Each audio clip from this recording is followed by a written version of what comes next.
Bonjour à tous et bienvenue sur le lac de Mervan. Aujourd'hui je vais vous présenter un sondeur, le Helix 5. Dans un premier temps je vais vous parler de tous les réglages. Vous avez été nombreux à me demander quel réglage il faut faire. Donc ça aujourd'hui on va prendre le temps de voir à peu près tous les réglages. Ensuite ce que je vous propose c'est voir un petit peu l'utilisation en action de pêche du sondeur. Mais avant tout, un point important, ça va être en fin de compte le positionnement à la fois de la sonde et de mon appareil. Donc comme je vous le disais tout à l'heure, le positionnement de la sonde il est important.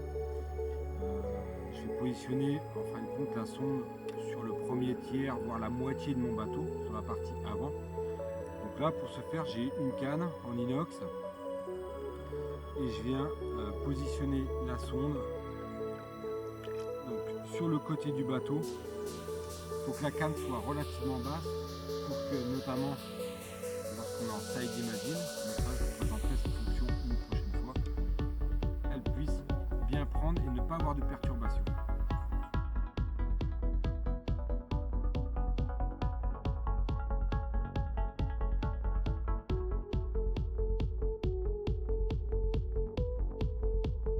Le sondeur, quant à lui, est disposé sur un pyrame, ce qui me permet une certaine mobilité et notamment ça me permet d'éviter lorsqu'on a des reflets avec le soleil de pouvoir toujours voir correctement mon écran. Alors on va passer à la phase du réglage du sondeur. Donc je l'allume, l'appareil charge, exit une première fois. Donc là on va commencer par une chose qui est importante, on va appuyer 2 fois sur menu, on déplace le curseur dans la petite boîte à outils configuration et on va descendre sur le mode avancé. Donc normalement quand vous allez le prendre en main il va être en normal, on va le mettre sur le mode avancé. Ça va nous ouvrir des fenêtres. Ensuite on quitte, on va appuyer 2 fois sur menu. Et là maintenant on va aller sur alarme de fond. Donc là en l'occurrence j'ai mis 1 mètre. Donc ça une fois qu'on a moins d'1 mètre d'eau, l'appareil va se mettre à sonner. C'est bien en termes de sécurité, notamment aussi ça va protéger un petit peu votre sonde. Si vous arrivez sur le bord et vous avez oublié de l'enlever sur de la canne, du coup ça va se mettre à sonner. Ensuite je vais sortir, on va aller sur sonar. Donc sélection du faisceau. Donc là j'ai plusieurs possibilités.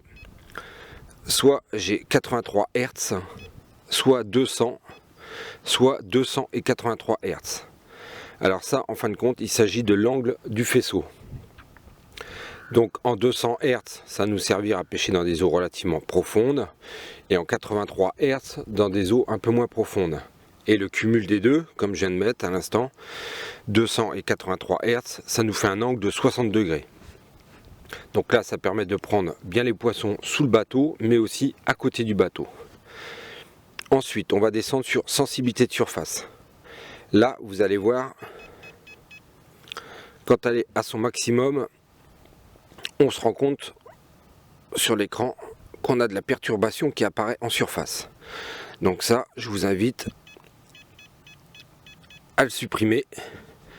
Et vous voyez ça nous donne un écran qui est propre. Ensuite, nous allons passer sur le mode Switch Fire. Alors ici, on a deux possibilités. Soit en mode maximum, mais vous voyez la différence entre normal et maximum. Donc là, en passant en mode maximum, on donne la puissance maximale de l'appareil. Ensuite, détection de poissons. Donc là, en l'occurrence, on va bien le voir à l'écran. Là, on a des poissons sur le fond. Dès que je vais l'activer, en fin de compte, ça va nous laisser apparaître des petits poissons. Ça, du coup, pour ma part, je le supprime. Ensuite, une chose qui nous intéresse énormément, c'est la sensibilité d'identification de poissons. C'est ça, en fin de compte. Donc là, quand on la diminue, ça nous donne un petit peu moins d'informations. Donc ça, forcément, ce qu'on recherche, c'est quand même les poissons avant tout. Donc je le mets au maximum. Ensuite la fenêtre RTS, c'est cette petite fenêtre à droite de l'écran. Pour ma part, je l'enlève. sonar, palette initiale. Donc ça, on a différentes palettes de couleurs. Moi, je suis habitué à la palette initiale. Ce qu'il faut savoir, c'est que plus c'est rouge sur le fond, et plus notre fond il est dur. Donc là, en l'occurrence, dessous, on a des rochers. Et là, le fond, il est très très dur. Et là, on voit bien toujours un petit peu la présence de poissons. La sensibilité du 83 Hz, donc ça c'est important aussi, où là, comme tout à l'heure, on va la mettre au maximum. Ligne de profondeur, ça c'est des petites informations qu'on a ici, donc ça c'est toujours appréciable pour savoir à quelle hauteur se tiennent les poissons. Là-dessus, ça on est sur le Side Imagine, donc on en parlera une prochaine fois. Le filtre de bruit, donc ça c'est un filtre, moi je préfère le retirer complètement pour donner vraiment la capacité de l'appareil, qu'elle soit au maximum. Type d'eau, forcément eau douce. Là on est sur le Dawn Imagine. Et voilà, en ce qui concerne cette première partie. Ensuite, voilà, on arrive sur notre écran, là on vient de régler l'appareil. Donc là en l'occurrence, on a une présence, ça c'est une bulle d'air qui remonte du fond, donc vous voyez la précision quand même de l'appareil.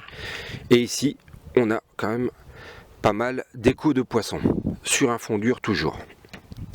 Donc là je vais appuyer une fois sur menu, et là en fin de compte c'est ce qui est bien sur le petit Helix, c'est qu'en fin de compte là on a ce qui nous intéresse le plus, donc la sensibilité, où je vais pouvoir jouer sur la sensibilité.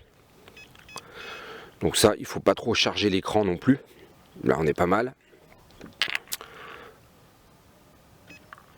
Ensuite, l'échelle inférieure. Alors ça c'est important. Moi je suis en manuel.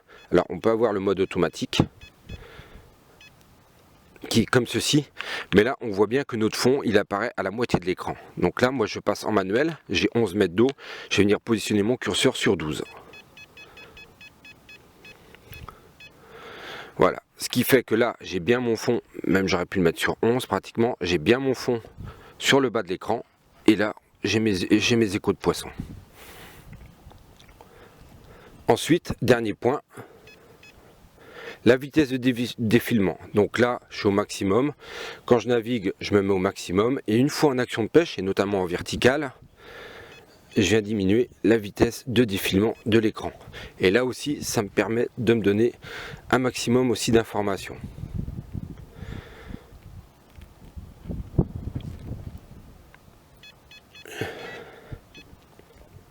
Donc voilà, on a fait un petit tour sur les réglages. Donc maintenant, ce que je vous propose, c'est de se mettre en action de pêche. Et puis on va voir un petit peu l'utilisation du sondeur en action de pêche.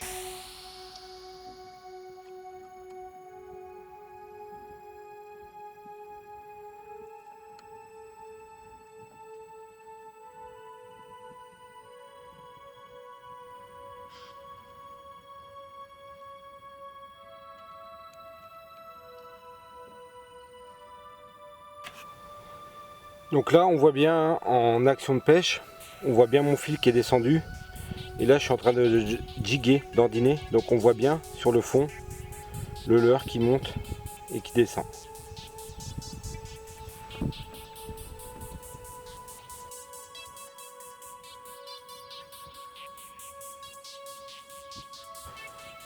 Donc une autre utilisation, notamment là on est sur du leurre souple. Donc là c'est toujours pareil, on voit bien mon leurre qui est descendu, qui est passé sous un poisson. Là il est redescendu dessous.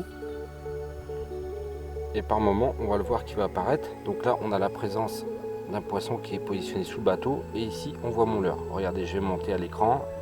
Donc mon leurre est passé au-dessus du poisson. Du coup le poisson n'est plus là. Mais on voit bien mon leurre. Là je vais le laisser redescendre doucement sur le fond. Et voilà, on voit bien qui va rejoindre le fond. Je vais le faire remonter. Vous voyez, il est remonté un tout petit peu au-dessus.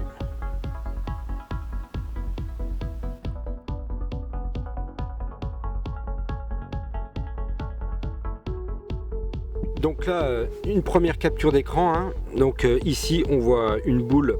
Donc là, il s'agit de poisson fourrage. Et de l'autre côté, on voit des beaux échos, donc un peu plus prononcés. Donc là, on peut imaginer qu'on a une présence de gardon et notamment un petit peu en dessous, une présence de carnassier. Je vais en profiter aussi pour revenir un petit peu. Tout à l'heure, je vous ai parlé de la sélection du faisceau. Donc vous allez pouvoir voir la différence en 200 Hz où là je prends profond, du coup j'ai beaucoup moins d'écho. Dès que je rebascule en 283 Hz, j'ai à la fois les poissons qui se situent sous le bateau et sur les côtés du bateau. Donc là on est sur un angle, je vous le répète, de 60 degrés.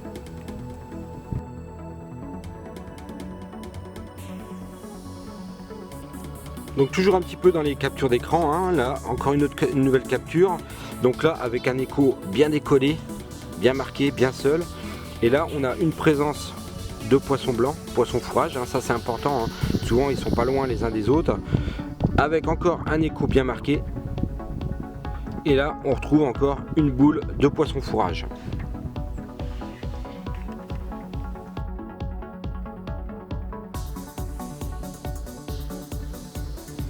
Donc comme je vous disais tout à l'heure, si ma sensibilité est trop forte, on voit bien que l'écran, on retrouve pas mal de petites perturbations. Donc là je suis au maximum.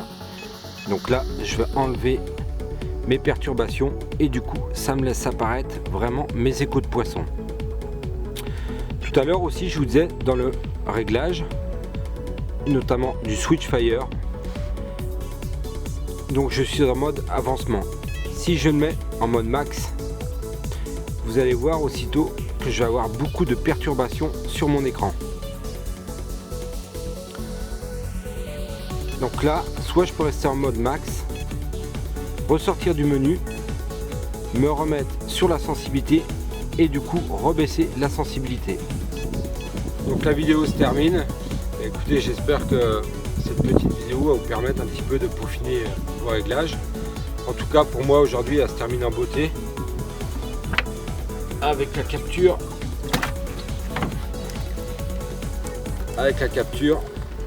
d'un joli sang. Écoutez, je vous dis à bientôt pour une prochaine vidéo au bord de l'eau.